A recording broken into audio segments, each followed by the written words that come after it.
We didn't just wait until now to start trying to change things. We don't have to say anything, you know. We can just do it, because then people could see it as a living thing and not as a theory. We create a new life, a new value system, and live it as an example. That's what I'm talking about. What you're saying is then that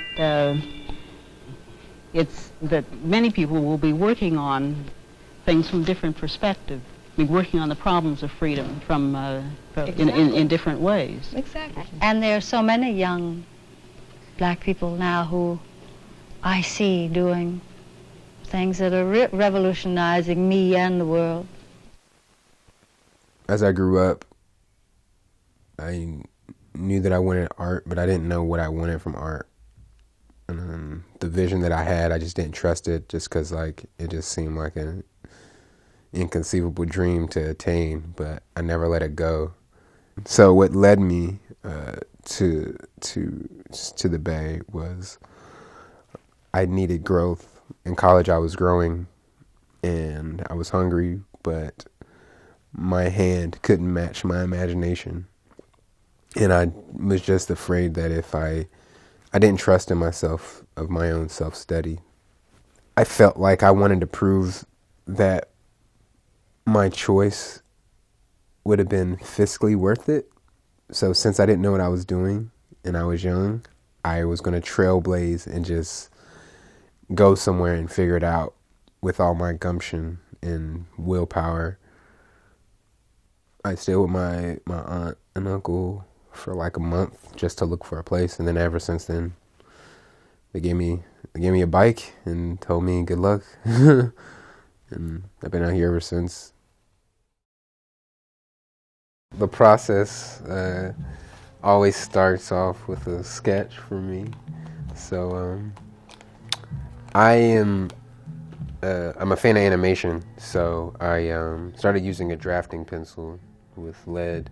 That's architects use it to do architecture. But I also know in animation, when it was done by hand, they would use these non-photo blues to help draw the figure out so that they could not make as many marks on the cell or on the, just to make a cleaner line. So I mimicked the process, and I kind of start with like the non-photo blue to figure out my form, and then after that I just go in with a regular pencil and outline it, and then if I'm not working on my own stuff, I might like to keep it tangible, like a piece or a painting, but if not, it'll just be digitized and it'll kind of look something like this once it gets digitized.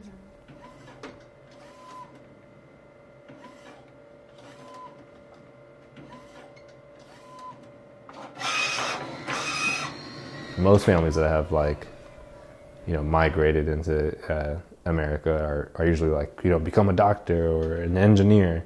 Like most of my uncles are engineers.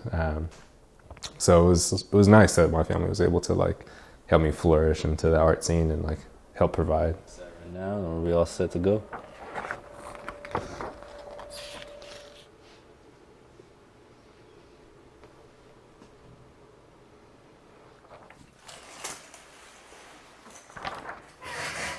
Yeah, so I got introduced into screen printing actually out of fabric printing and printing T-shirts. I was with a good friend of mine named Adrian. Both of us just didn't have enough money to pay for the high-end Nike and Adidas T-shirts. We'd get them every now and again, but not as much as some of the other kids. And we were like, you know what? Let's try to just make our own. So we started making our own bootleg Nike and Adidas T-shirts. And it got to the point where, kids at our school were like, oh, you guys didn't make that. You guys bought that. And we're like, nah, we actually made it. And after a while, we realized that it was a compliment. So we started slanging T-shirts. And next thing you know, we're making some money and, spending it all on Quiznos subs.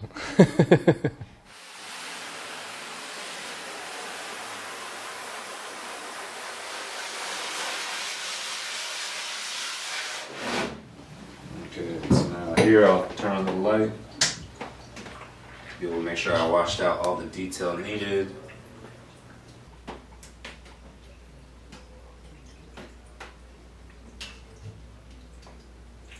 So yeah, so everything that you're seeing now that is yellow is where ink is able to be passed through. Everything that you see in green is what's actually going to block the ink. And that's that light sensitive emulsion there. I was interning for a gallery, and I saw all these artists that were being shown at the gallery and around the city, and I was like, yeah, these guys are dope. But I'm like, this doesn't really fully represent everybody that's out here right now. Like, yeah, these guys are cool, these works are dope, but how come every time I go to these shows, everybody's looking at me like I don't belong here? Like, who am I here for? It all looks the same. The people all look the same. They're all coming from the same schools, same. I'm like, what is this? I know these people that are really dope. How come they're not in these spaces? And now I'm figuring out that some of these, my friends, they've been here longer than I have. And I'm like, how come they're not in these spaces? Their work is good enough. And I was just like, all right, fine then. If I don't have anything, but if I only have an inkling of privilege of being an intern and just meeting different art people, I'm going to use that to put on my friends. Let's see if I can just ask some friends whose work I believe in, see if they want to be in a show together. And they said yeah. And the people in your community, you start talking to your neighbors. You get yourself together first. Exactly. Then you get your community together. See, we're in agreement. Then you get your neighborhood together. We're in agreement. Yeah. And then you can move on out.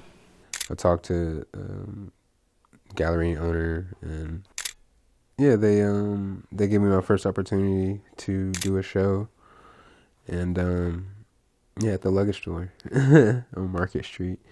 But after the show, we all stayed really close, kind of held conversations about just like personal life and about our artistic careers and where we want to elevate ourselves.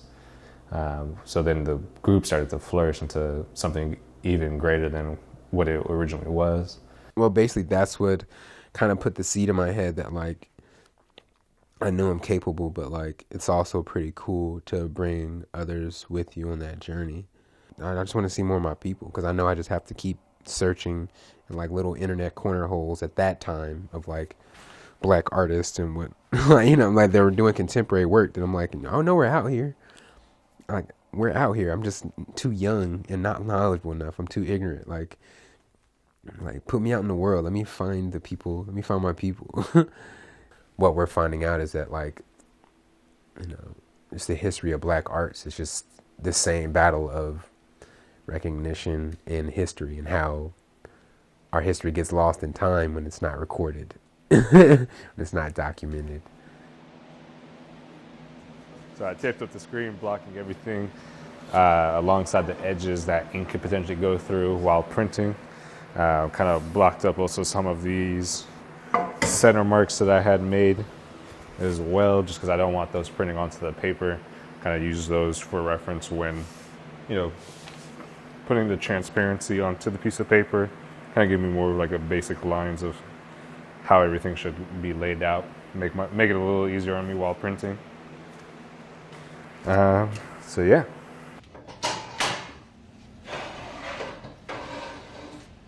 The fact that we're all like black collectives, so the term noir came up as a way to describe what like blackness is. And yeah, I mean, we were looking for something new, so kind of playing on that aspect and how the word is said. And I think we were sitting then in the meeting, and if I could recall properly, I remember Ace being like, no, no, no, no, no, trying to say the word pretty fast. That like, I don't know, it kind of like made everybody laugh, but like it also sounded so good that I think that also had like a good effect onto it. I've definitely found a better position on where I fit best. And I, you know, the Bay Area, my community around me makes me feel as if like I fit anywhere. Oh, I would just love to have that. Just have a crew of people that I can grow with, and maybe if we want to, we can maybe etch, make a platform for other black artists, and work together with black and brown artists to like to show the youth that they can do it too. Like you can be a creative for your life. You don't really have to. And it's difficult, but it's like it's together. It's not as difficult.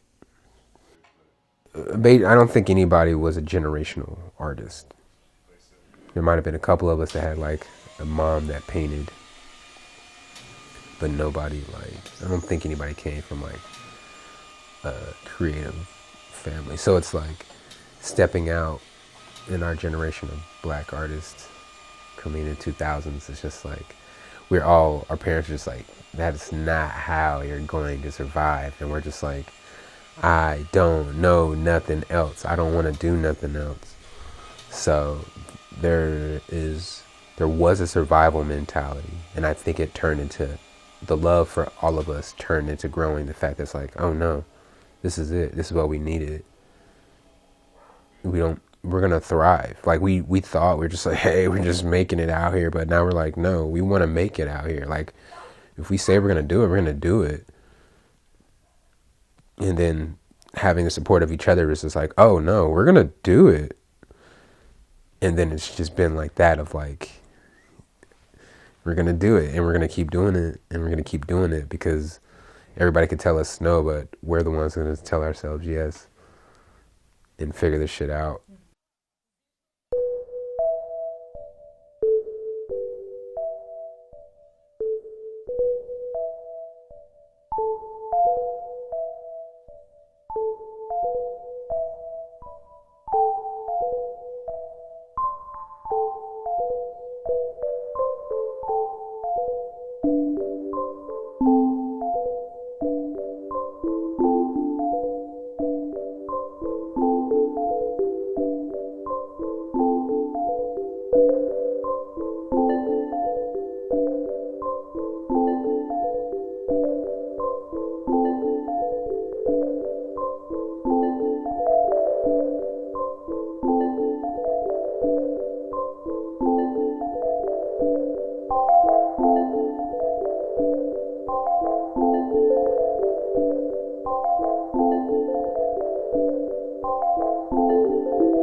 I feel adventuresome.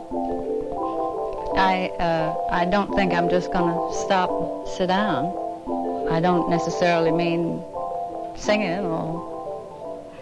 I'm not a lecturer. I'm not a writer. I'm not a... I'm just, I guess I'm a performer, but I feel creative. I feel I need to be around people. I like it now. And I don't know what I'm going to do, but I'm not going to stop.